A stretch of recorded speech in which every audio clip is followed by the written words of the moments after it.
त्यो हर्के त एक नम्बरको पागल हो। अहिले त झन् महापागलै भइसक्यो भनेर सामाजिक सञ्जाल तथा प्रत्यक्ष वार्तालापमा पनि आलोचना भइरहेको सुनिन्छ। तर यदि देशलाई नितान्त रूपमा माया गर्नु अनि आफ्नो सर्वस्व त्यागेर त्यसकै निम्ति मरि मेट्नुलाई पागल भनिन्छ भने चाहिँ यसमा पनि मेरो 100% सहमति छ है। अर्को कुरा, हर्केको त मुखै छुच्चो छ, जे पायो त्यही प्याच प्याची बोल्छ भनेर पनि आलोचना भइरहेको हुन्छ। तर मिठो बोलेर देश सकाउनु भन्दा नमिठो बोलेर देश बनाउनु कुन उचित हो त? मिठो बोलेर देश सकाएको इतिहास त हाम्रै आँखा अगाडि छ नि, होइन र? तर अचम्मको कुरा, जति आलोचना गर्यो नि त्यो व्यक्ति त्यति नै चर्चित हुने के, जस्तो कि हर्क साम्पाङ। अनि विपक्षी तथा विरोधीहरूले हर्क साम्पाङको विषयमा यताउति भनेर कमेन्टमा भनिराख्नु भएको हुन्छ नि, त्यसले चाहिँ फेरि हर्क साम्पाङलाई नै फाइदा भइरहेको हुन्छ है। त्यसैले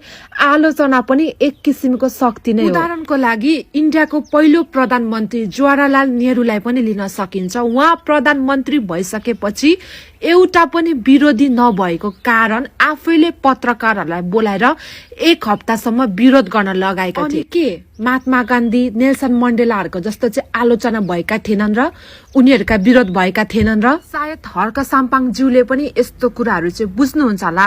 आफ्नो आलोचना गर्नेहरूलाई चाहिँ मित्र नै सम्झिनुहुन्छ होला। सिंह दरबार जलिरहँदा, जेनजीहरू मरिरहँदा यो देशको निम्ति चाहिँ म छु है भनेर 8 दिन हुने व्यक्ति चाहिँ केवल हर्क साम्पाङ ज्यू मात्रै हुनुहुन्थ्यो र सधैँभरि रहिरहनु हुनेछ। यस्तो माया गर्ने व्यक्तिलाई चाहिँ हामीले चिन्न सकेन भने हामी र हाम्रा पुस्ताहरू चाहिँ सधैँभरि अन्धकारमा बस्नु बाहेक अर्को कुनै विकल्प हुने छैन। देश बनाउनेलाई मतदान गर्ने कि देश चलाउनेलाई? त्यसैले अब उठौं, जागौं र सही उम्मेदवारले जिताऊ।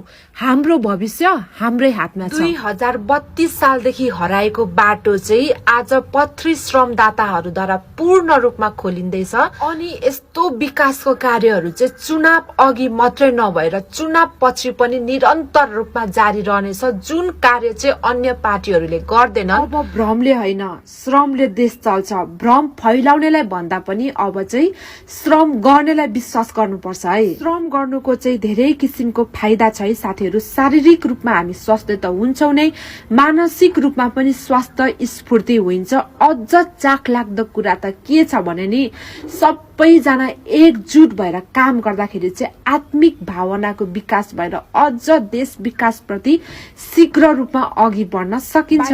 You can watch full video on my YouTube channel also. अनि हाम्रो चाहिँ खाना खाने बेला भइसकेको छ। खानामा चाहिँ हाम्रो आलु, चना, मटर, सोयाबिन